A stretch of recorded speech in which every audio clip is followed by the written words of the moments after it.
This is CBC Here and Now. As of today, hopefully Mr. Roberts can start to rebuild his life again. Sexual assault charges dismissed in a high-profile case involving a former mayoral candidate for Paradise. Why his lawyer says the case has ruined John Roberts' reputation.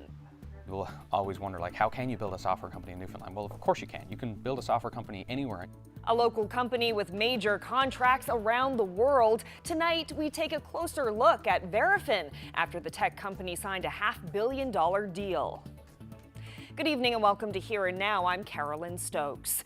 New details tonight about a scandal that rocked the province's real estate industry and the crimes committed by Exit Realty on the Rock owner and Squires. Here and Now's Rob Antle has our top story. Ann Squires was charged nearly 3 years ago, but it took until this morning at Supreme Court in St. John's for some details of what happened to finally come out. Squires was owner of Exit Realty on the Rock, which had its license suspended by the province in early 2016. The cops were called in and the company went bust. Today at court, more information on what was going on before that happened. Squires was defrauding a payday loan-style company on the mainland. Access Easy Funds. That company is called Access Easy Funds. It advances commissions to real estate agents for deals that haven't yet closed. There were dozens of fraudulent transactions that cost the company $500,000.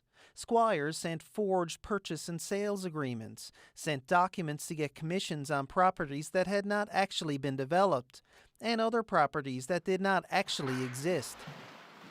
Those details in an agreed statement of facts were accepted by the judge. Squires was convicted of forgery, fraud, theft, and breach of trust. She said she accepted responsibility for what happened at her company. Squires has been released on a series of conditions. She's due back in court December 19th for a sentencing hearing. Rob Antle, CBC News, St. John's. And while Squires was in court, the fallout from the collapse of her company came up in the legislature. A House committee is holding public hearings to change the rules that govern the province's real estate industry, laws that were written in the mid-60s. That's one of many recommendations made to help better protect consumers. The new rules are expected to pass through the House of Assembly during the fall sitting. The legislation we currently have is very old. There's not a lot of consumer protection in the Act, so we're seeing better enforcement tools for the superintendent of real estate. We're seeing stronger educational requirements. We're seeing the code of conduct for everybody who's in the industry. We're seeing increased maximum fines to significant amounts. So consumers are much better protected in this new Act. Well, a one-time political hopeful and Paradise businessman had 2 serious charges dismissed in provincial court this morning. John Roberts' lawyer says the legal saga left his reputation in tatters. Here and Now's Terry Roberts has more, but first a warning: some of the details of this story may be disturbing. John Michael Roberts thanked his lawyer and then stoically and quickly left courtroom number 3 at provincial court, in no mood to speak with reporters, though clearly relieved that charges of sexual assault and criminal harassment had been dismissed following a high-profile legal battle that included a week-long trial in August, and now faced with the prospect of having to rebuild his life. His reputation is destroyed. His lawyer saying the verdict proves her client's innocence. We're very happy with the outcome. I'm sure everybody will take some time to review the decision, but as of today, hopefully Mr. Roberts can start to rebuild his life again. A trial in August that revealed some very salacious and graphic testimony.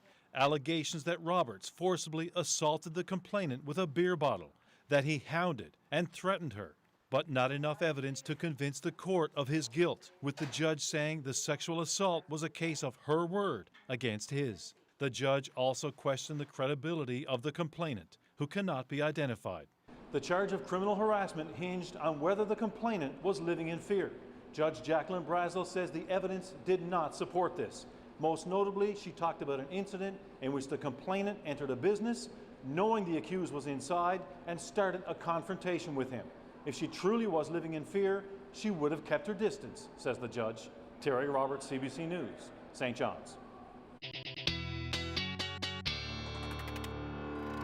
We're in the last day of September, and boy, does it feel like it. Those temperatures struggling to reach the double digits across most of the island today. 10 degrees for St. John's, 6 in Gander, and we've got those temperatures around 9 degrees for Happy Valley Goose Bay. Now, if we take a look at the satellites, you can see these streamers. Now, good thing those temperatures aren't any cooler than they are right now, because that would be a good setup for snow squalls. But we are just seeing some showers right now as we head through the night tonight, though. Those higher elevations along the west coast very likely going to see some flurries. Here's where you'll be sitting as you head out the door tomorrow morning. That chance of showers along the northeast coast. Temperatures in the single digits. Certainly grab a jacket as you leave the door, head out the door rather. 5 degrees for Corner Brook tomorrow morning, and then -6 in Lab City. So certainly getting into those cooler temperatures. I'll tell you what's in store as we head through the week when I come back. Thanks, Ashley. Well, the Giller Prize shortlist is out, and 2 people from this province made the list. Megan Gale Coles has been shortlisted for her novel Small Game Hunting at the local Coward Gun Club, and so did Michael Crummey for his 5th book, The Innocents. The Giller is Canada's richest literary award with a $100,000 prize, and each of the shortlisted authors received $10,000. The winner will be announced on November 18th.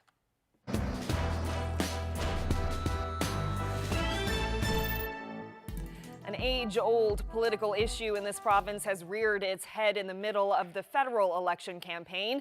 In a campaign document released yesterday, the Liberals are promising to support a fixed link between the island portion of the province and Labrador. Here now, Cease Hare reports.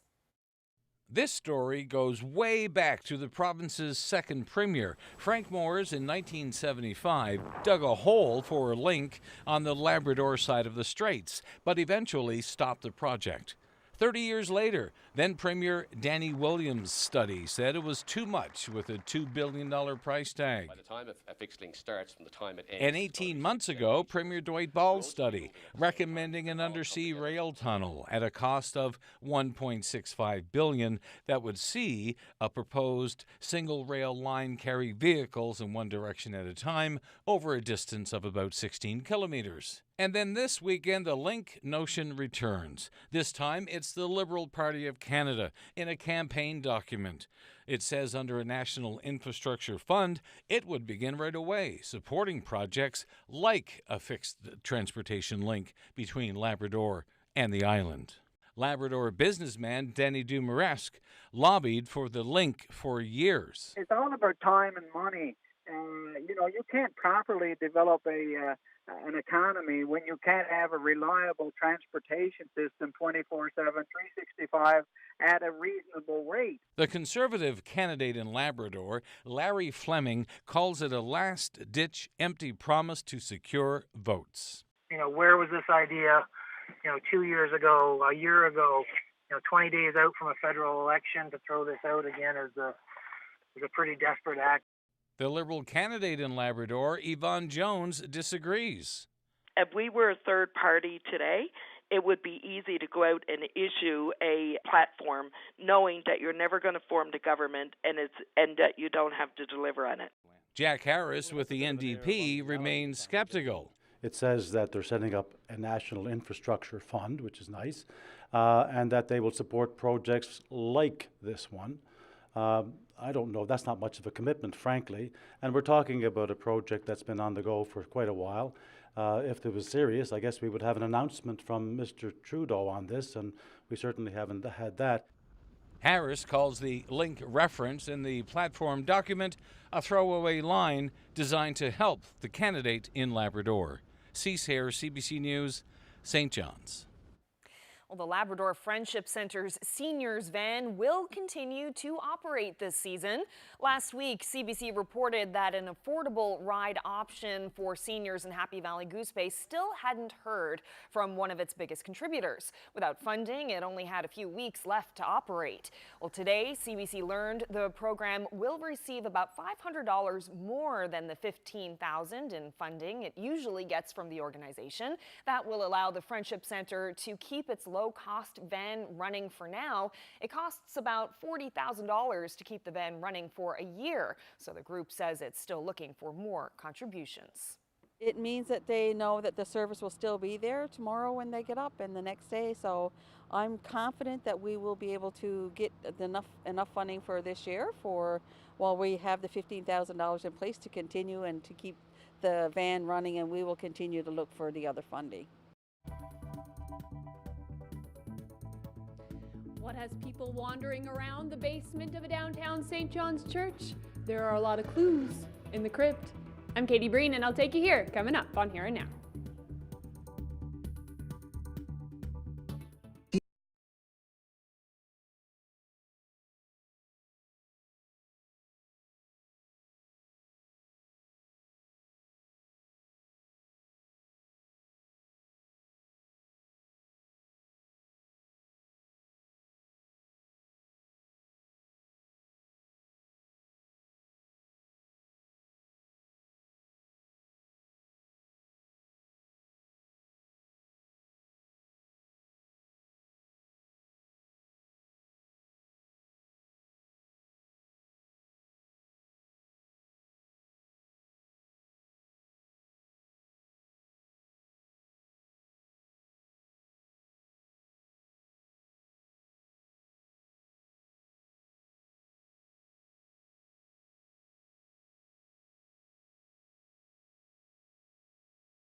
Happy Monday, Ashley. Yay, happy Monday.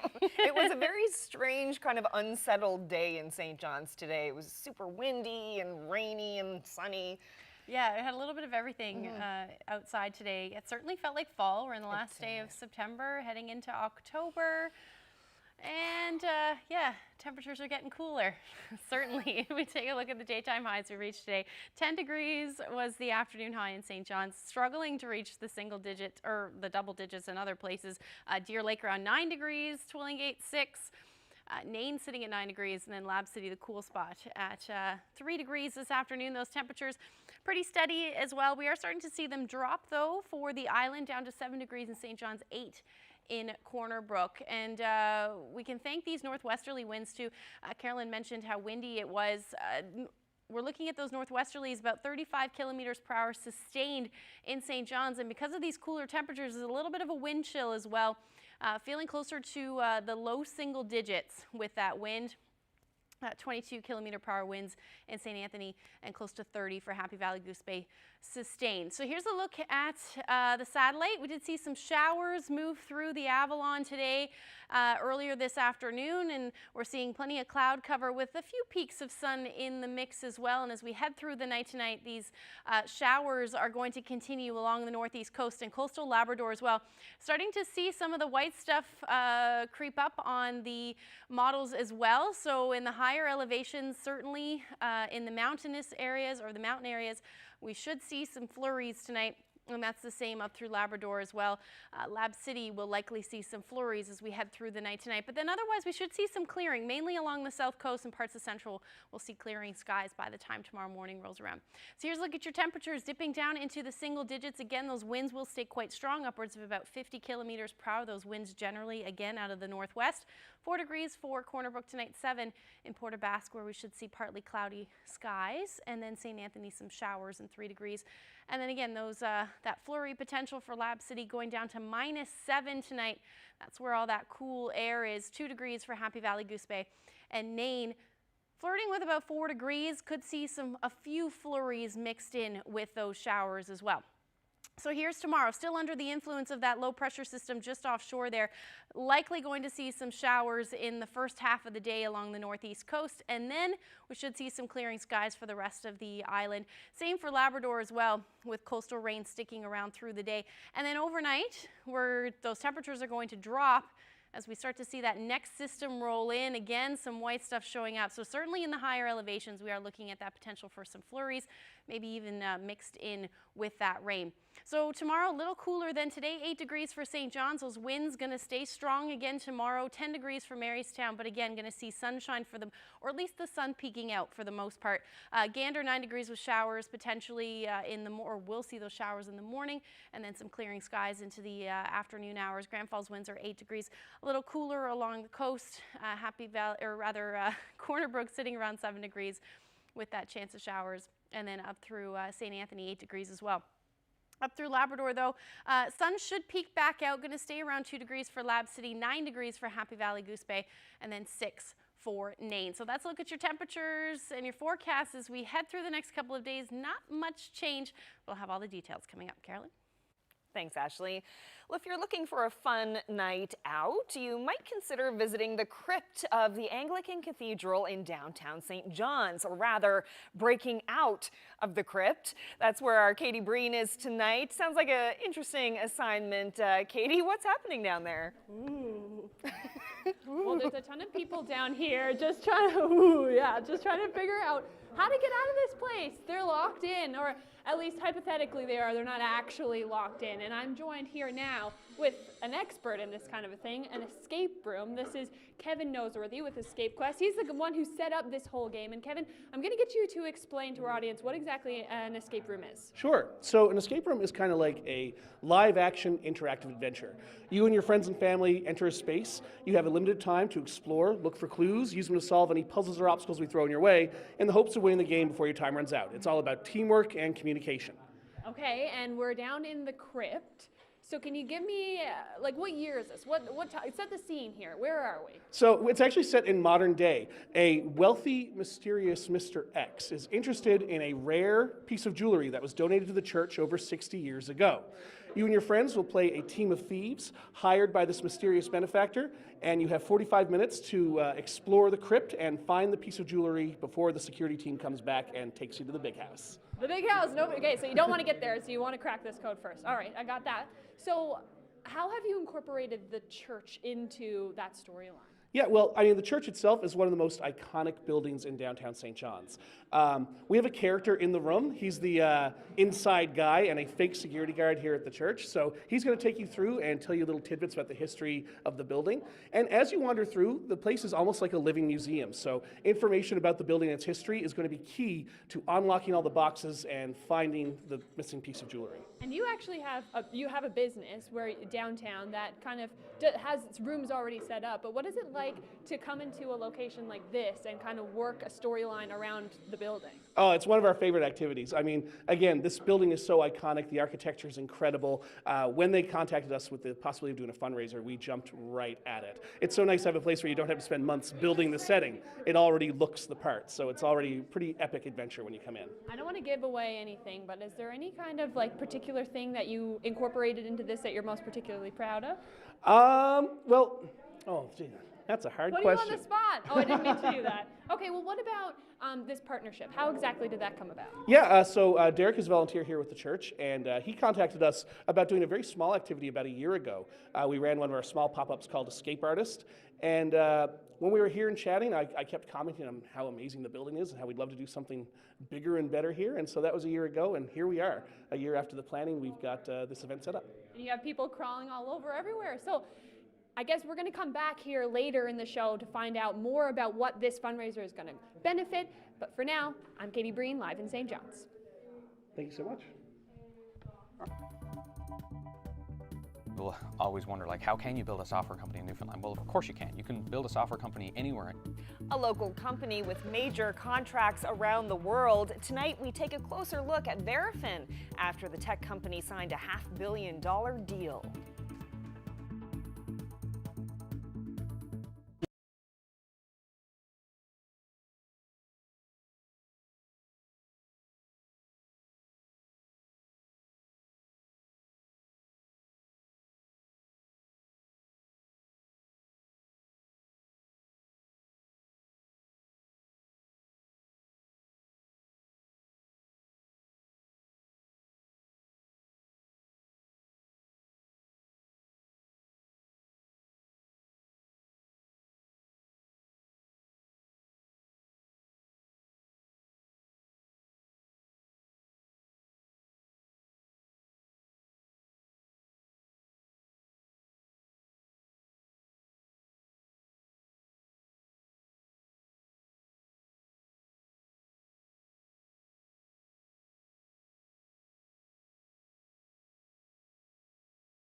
Welcome back to Here and Now. As you've noticed, I'm not on the program tonight because I have the honor of emceeing a big event that's happening tonight in St. John's. The Canadian Geotechnical Society has got a huge gala, and the president of that society joins me now, Mario Uruel. So tell me about your organization. What is it? The organization is a group of geotechnical engineers, geoprofessionals from across the country, ran by volunteers for the promotion of geotechnical engineering and science in Canada. Okay, so we've got almost 600 people here in town tonight. What are you doing here? What's the whole point of this? Well, once a year we have our annual geotechnical conference, and this year is especially special because we have this is the 72nd geotechnical conference, and every year we have 600 to 800 people gathering, exchanging data, exchanging information on the way we practice and the way the science evolves in our business. All right, so you professional guys and gals get together, and what do you talk about? The latest in engineering or science, or obviously there's some fun, I assume? Well, first it's technical and it's very serious. We learn about the latest scientific development, the best way to construct and design structures, but above all, we have fun, and what a greatest place to have fun than St. John. We'll have a lot of learning opportunities, a lot of exchanging of ideas between peers, and on evenings, of course, we'll be taking the St. George Street, I guess, walk through some of the establishment that Sterling has for us. Yes, we'll be examining the structural engineering on George Street. Absolutely. Yeah, all right. Now, so Mario is the president of the organization, the national organization. The local person, or one of them responsible for landing the conference here, is Sterling Parsons. So Sterling, how big a deal is this? Well, it's a big deal for all of us, of course.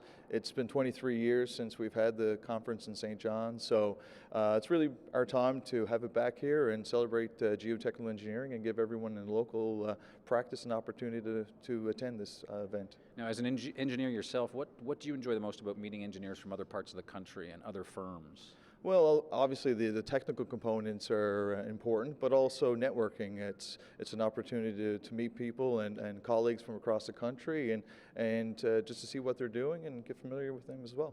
So as a person who's from the St. John's area, you're proud that you and your team were able to actually attract this kind of event? Of course, it's a lot of work to actually organize this, so it's a large team. It's pretty well, Newfoundland obviously is a small community, and we've pretty well relied upon our whole geotechnical community to put this off. So we're quite excited to have people here and celebrate geotechnical engineering here. Right, and as Mario said, some of you, when you're not sort of geeking out in all the science and technology, you might check out the engineering structures of a particular street in St. John's? Well, maybe, and there's also some events that, the typical screech-in and those type of things that people are quite excited about, so we're trying to meet all those, as we'll say. Okay. Well, listen, gentlemen, thank you both for your time, and I look forward to being the MC at your event. Thank you very much. Thank you very much. And thanks, Sterling. Thank you. Well, it's a company with more than 500 employees that does business around the world and that just banked the biggest capital venture deal in Canadian history. And it's done all that while operating right here in St. John's. Verafin has become a huge success story in this province's tech industry. But how did Verafin do it? And can other local companies follow in its footsteps? Here now, Zach Gowdy has that story. Verafin is in the business of detecting bank fraud, so its employees have experience with huge amounts of money. But still, $550 million is a huge amount of money. So when they learned that their company had just inked a record-breaking investment deal, there was a moment. So when we did the announcement for the entire group, there was kind of this build up in Jamie's presentation where it was like, okay, and this is what we're announcing today, and everybody, I think most people had an inkling of what was going on in the background because it wasn't exactly a company-wide secret, but it was pretty impressive to see everybody kind of, seeing that validation of what we're doing. What was going on in the background was that Verafin had reached a critical moment with its early investors. It was time for those investors to be paid out, but they didn't want out. They wanted to double down. We were able to work with them to find a way that they could continue to stay in the business and could continue to give us that runway to grow. And I think that speaks really highly to their confidence in what we're building and the future that we have ahead of us. The result is a $550 million deal, the biggest venture capital deal in Canadian history. Back in 2014, CBC profiled the company when it was celebrating a $60 million investment deal. The story also showcased Verafin's old headquarters, a mid-sized office with the casual vibe of a young startup. As you can see, things have changed. Today, Verafin occupies a sprawling office tower, has a few hundred more employees, and its deals have an extra 0. It's a stunning achievement for a company that was built far away from Bay Street, far from the growing list of American banks that are Verafin's core customers. We've been able to build something really special here, and I think it's a testament to the fact that you can do this here, which I know most people always wonder, like, how can you build a software company in Newfoundland? Well, of course you can. You can build a software company anywhere and you can sell anywhere, but I think for us to be able to do it here and provide that example to some of the other companies that are here, I think is really important. Many of the companies trying to follow that example take their first steps here at Memorial's Genesis Center. It's a hub for young startups, and Verafin was one of its early clients. Huge pride for everyone. I think every single patron in Newfoundland and Labrador should look at this opportunity that Verafin has created and be proud of it. It's not only something exciting for Memorial or for Genesis or for Verafin and their employees. This is something that every single Newfoundlander and Labradorian should be very, very proud of. Verafin provides much more than inspiration. When it moved to the new HQ, it donated all its old furniture to Genesis, enough to outfit the offices of 15 young companies. It also holds an annual workshop, like a boot camp for young entrepreneurs. And so, you know, they're really giving back in a pretty significant way to the companies. They really want to see the technology sector in Newfoundland and Labrador thrive and grow. In many ways, Verafin has proved one of the big promises of the tech industry, that it can be done from anywhere. Now, that vision has been backed up by a $500 million vote of confidence. But the people at Verafin say this story isn't about one successful company. It's about the potential to create an entire industry that isn't derived from our natural resources, but from our natural ingenuity. There's no reason that this can't be done here. We just need to be able to support the businesses that are here and support that idea of entrepreneurship, and certainly we can create 10 more Verafins. Zach Gowdy, CBC News, St. John's.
Welcome back.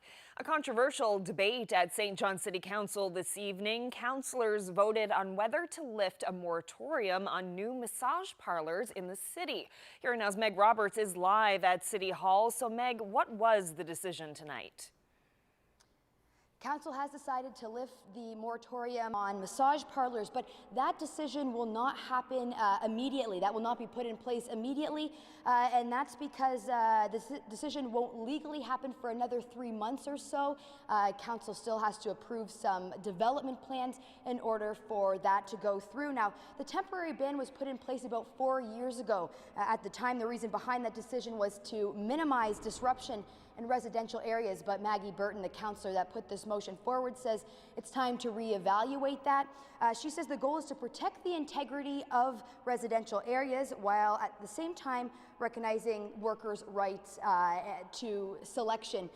Now, the debate tonight heavily revolved around regulations. The city does not enforce regulations in this industry. That's up to the provincial government. And the city made it quite clear today that the provincial government needs to do more in order to protect these workers' rights. That's also the reason that advocacy groups here in the city are on different sides of this on this discussion. One advocacy group says that they believe this will protect workers, give them more selection, and another advocacy group says they'd like to see more regulations in place before a decision like this is made. Now, council also voted tonight to hold a public consultation on the matter, and that should be held sometime in the near future. Reporting live in St. John's, I'm Meg Roberts for Here and Now. Well, now to some national news. Quebec owes an apology to First Nations and Inuit people, according to a damning report following a public inquiry. It says they have been mistreated by the province's public services. Conclusion, elle, est sans équivoque. Retired Superior Court Justice Jacques Vien says it's impossible to deny systemic discrimination. The inquiry heard from more than 1,100 people over 38 weeks. There are 142 calls to action, including changes to police, justice, corrections, youth protection, and health and social services. The identity of hundreds of Indigenous children who died while attending residential schools in this country still remains unknown. But today, nearly 3,000 were named at a ceremony of remembrance across the river from Ottawa. Canada will never be the same now that these names are known. These children call upon us to take action to stop the harm inflicted through present-day systems that are broken, racist, and based on ongoing notions of cultural superiority. It took a banner 47 meters long to display the names of each child and the school he or she attended when they died. The ceremony was organized by the National Center for Truth and Reconciliation to show just how many children of residential schools never returned home. Researchers and archivists estimate at least 1,600 others died but remain unnamed. The fate of hundreds of others who simply vanished is unknown. The Truth and Reconciliation research team says it will continue its efforts to fill the gaps. Across the country today, people are wearing orange shirts in honor of residential school children. Orange Shirt Day was started by residential school survivor in British Columbia and coincides with the time of year children were typically removed from their homes. Today, Nunatuavut President Todd Russell talked about the importance of this day. It's also an opportunity to remember the resilience of our people, of these young people, the resilience of our families and communities, and also to remember in a way that lifts people up, that offers them hope, an opportunity for healing, an opportunity to build right relationships. Statistics Canada has released its latest numbers on population. It shows the largest annual growth ever recorded in this country. Canada's population grew by more than 500,000 people from July 2018 to July 2019, and that puts the average rate at about 1 new Canadian every minute. More than 80% of the growth is a result of immigration, bringing the current population to more than 37.5 million. New data also suggests more Canadians are living longer. For the first time in history, the number of people living to be 100 years old reached 10,000.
I'm April.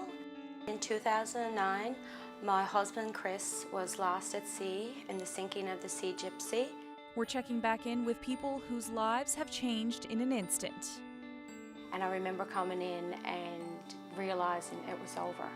The life that we knew was over. And to see where they are today. I needed to stop right now and just look back at where I've been. April McCarthy. And this is my story. Coming up on Here and Now. Welcome back to Here and Now. Let's check back in with our Katie Breen, who's been trying to break out of the Anglican Cathedral crypt in downtown St. John's. So, Katie, how's it going down there? So far, so good. There's been one group come through, and they cracked the code. Now we're just waiting for the next group to break in through those doors and try and solve some more puzzles. But before this all started today, we had my next two guests. They came and did a run through. So joining me now, we have Derek Sullivan and Archdeacon Roger Whalen. I just want to ask first about the transformation of this place. What did you think of it when you came and did your run through? Well, the place cleans up pretty nice. There's a lot of work went on behind the scenes to get everything ready, and you know, we're here every day, so kind of in some ways it's still the same to us, but it's very exciting for anyone new coming in for the first time just to see the architecture of the crypt and the age of it and some of the other little treasures they'll find along the way. So it's a lot of fun in store for anyone who comes down. And Archdeacon Whalen, what did you think of the puzzles that you saw? Oh, I think they're very ingenious, very clever way to use some of the history and the facts about the building and the cathedral itself. It was interesting for us walking through because we know so much of the detail here that we know when things are out of place, and sometimes that's part of the clue, but other people wouldn't know that. Yeah, some of them are, I guess, a bit harder to catch. And you had, there was, I understand, an artifact in here, or what looks like an artifact, but it's not really. Yeah, so our friends at Escape Quest, they put so much effort into this, and one of the things they do, they build various props and clues and things like that, and they try and take advantage of things that are in the surroundings. But one thing they did that surprised even us was they created a couple of artifacts, but one in particular, on their own without even really telling us about it, and sort of hung in a place, and that was, and that's something that just looks like it's been here forever. And, you know, really only we would know that it's, hey, that's a new thing on the wall here, but anyone else, it would just be part of the surroundings, and it's an integral clue to one of the puzzles here. So it's really cool to see the creativity and the craftsmanship that they put into to putting this all together. And there is a lot of creativity in and around this, and maybe some creativity in this actual fundraiser, because do you feel this is a little unconventional for a church fundraiser? I don't know if I've ever heard of an escape room. Yeah, well, you know, I mean, everyone thinks about church fundraisers, and you know, it's bake sales and turkey dinners and those sorts of things, and that's what a lot of people are comfortable doing, and it's familiar and it's fun. But this is something a little unconventional, and so you know, we raise some funds to support some of our community programs, but also it just allows us to engage with our community, with people of all ages who are fun-loving and looking for something unique to come in.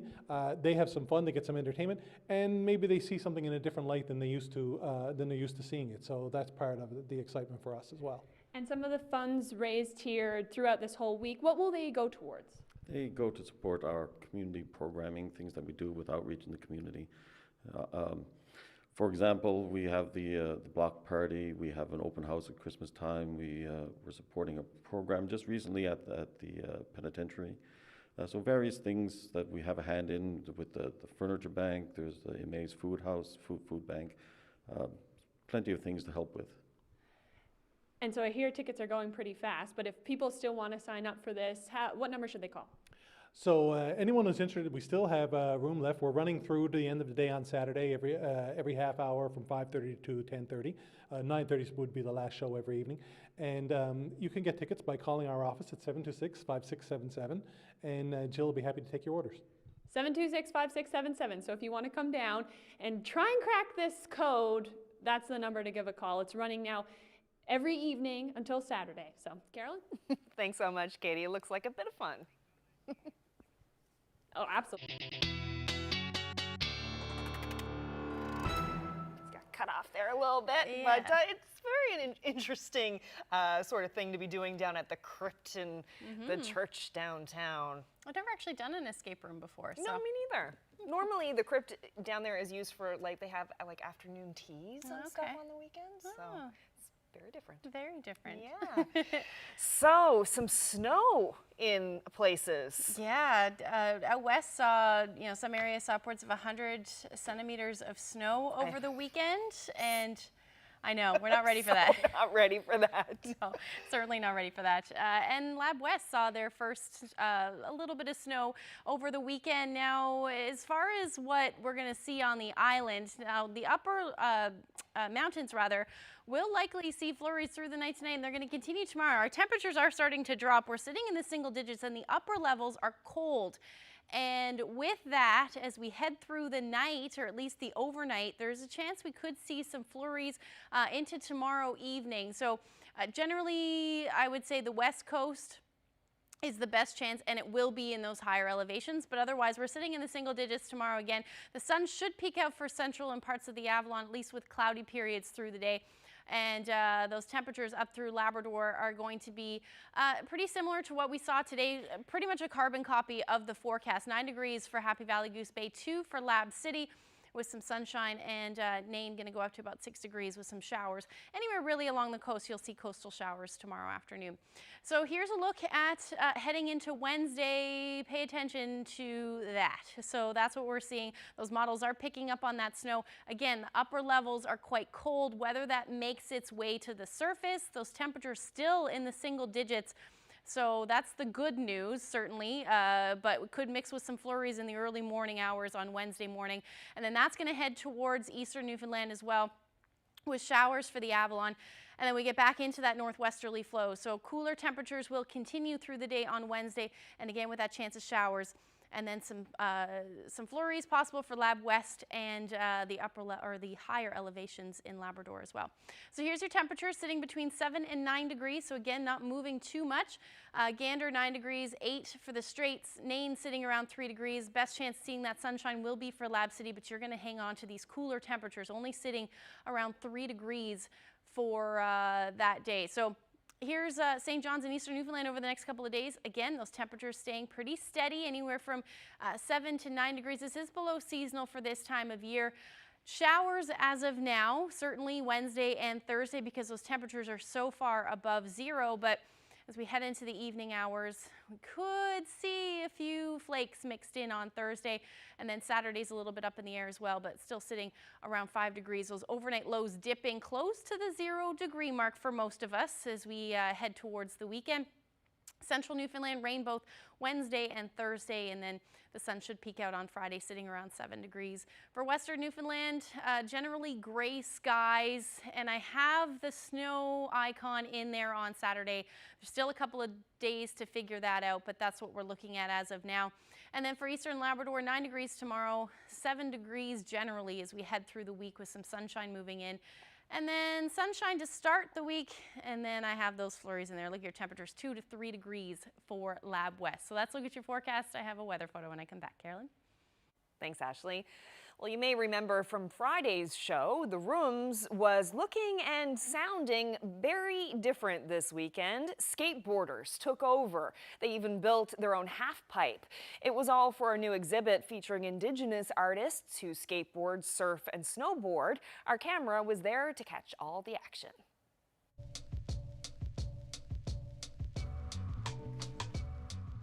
I'm Jamie Isaac, and curator of Indigenous and Contemporary Arts at the Winnipeg Art Gallery and curator of the Border X show. Border X is a national tour, and it started at the Winnipeg Art Gallery, and we're organizing a national tour across Canada. And so the Rooms showed some interest in hosting it and went from there. I first learned that I would be included in the Border X exhibition maybe 2016. Jamie Isaac, the curator, got in touch with me about doing an Indigenous skateboarding art show, and I was just over the moon to be included in it. Skateboarding is a huge part of my identity, and as an Inuk from Nunavut, I was really excited to incorporate my ancestral culture with the skateboarding culture, which I had adopted. I don't know if you've seen the exhibit itself, but every single piece is a totally different medium and format of art. You know, there's sculptures, there's little people skateboarding, little figures. I mean, there's fabric art, there's just straight up paintings. There's a skateboard or a surfboard stitched together in there, a big ramp and stuff. So I mean, I guess all these different artists have some kind of connection to board culture, whether it's skating, surfing, snowboarding, and stuff like that. The relationship I see between skateboarding and Inuit culture is through the vehicle or through the vessel.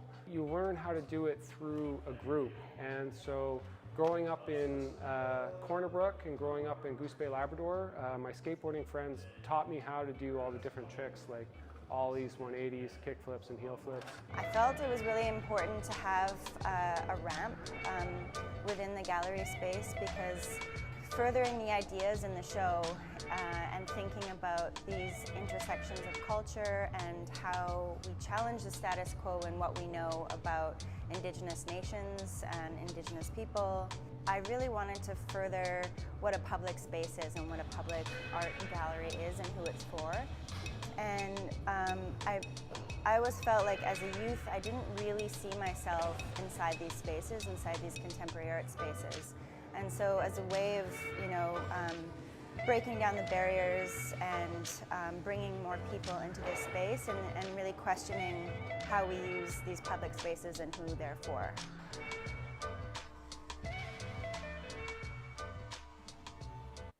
Nice. And thanks to the CBC's Mike Sims for that item. Well, a major fashion retailer is closing shop. Forever 21 will shut down more than 40 stores across Canada, throwing 2,000 people out of work. And as we hear from CBC business reporter Diane Buckner, one factor appears to be millennial shoppers and their concerns about whether a product might be bad for the environment. Everything must go. The liquidation sale at Forever 21 started today. So-called fast fashion was supposed to be a foolproof recipe for success. Trendy styles moving quickly from the runway or red carpet to young shoppers with big style ambitions but little money.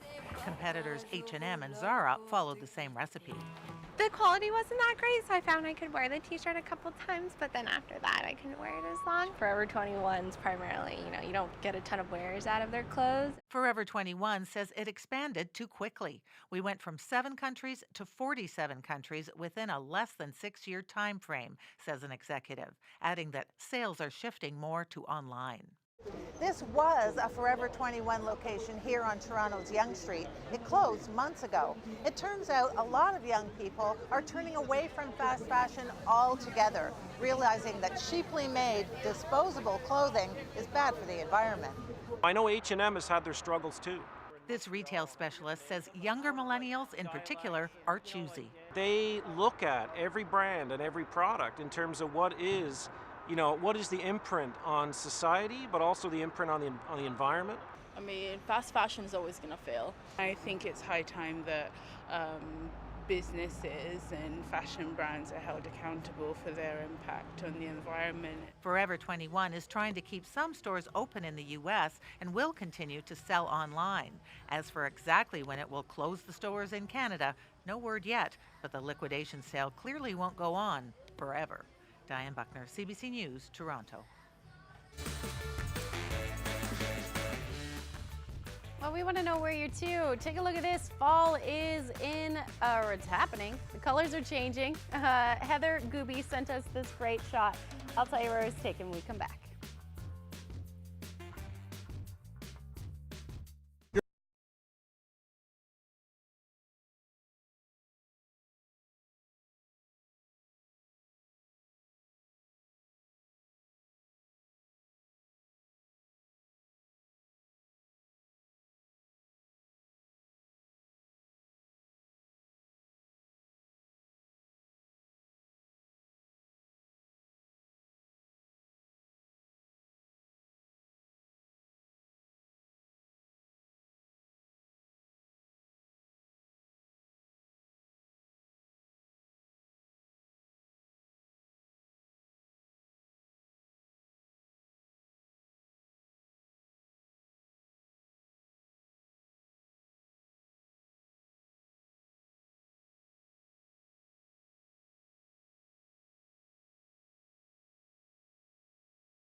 Welcome back. Ashley, have you ever seen the movie A Knight's Tale?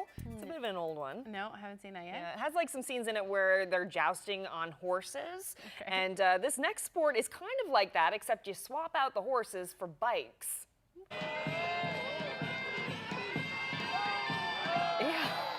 believe it or not, is one of Germany's most popular festivals. At the Berlin Pedal Battle, fans of medieval times grab their swords and hop on their trusty bikes, all to see who can stay upright. There are plenty of contests and costumes, and of course, there's ale to wash it all down. Of course. Yeah, of course. Wouldn't be, that's awesome. Wow. Well, this is a really nice viewer photo. It is. Look at that. The colors are starting to change. I think fall is probably one of my most favorite times of the year. It is gorgeous. This photo was actually taken somewhere between Paradise and Gander, out on a road trip this